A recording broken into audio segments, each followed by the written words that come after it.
का शिवसेना गरजेची आहे मुंबई? जवळ 84 पैकी 53 नगरसेवक यांचे परप्रांतीय आहेत आणि विशेषतः 43 गुजराती नगरसेवक. याच्यासाठी यांना मुंबई हवी आहे.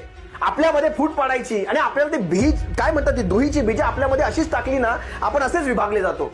काहीच गरज नाही शत्रूची आपल्या. हा काही एका पक्षाची ही लढाई नाहीये.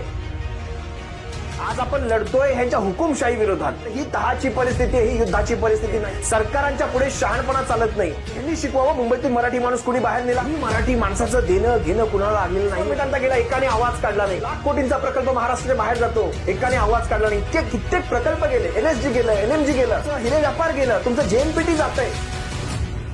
सगळ्या गोष्टी महाराष्ट्राच्या बाहेर जात आहेत. हिरे व्यापार तुमचं IFSC गेलं, तुमचं रिझर्व्ह बँक गेली, तुमचं वेस्टर्न रेल्वेचं ऑफिस गेलं. अरे काय काय ठेवलं तुमच्यासाठी? आज नाही एकवटलं तर कधीच नाही. ज्यावेळेस ही मुंबई विकली जाईल ना, तरीही आपण एकवटणार नाही. अजूनही एकवटा, अजूनही वेळ गेलेली नाही. हे आपल्याला आपली एकी दाखवायची आहे शिवसैनिकांनो. लक्षात घ्या ही गोष्ट.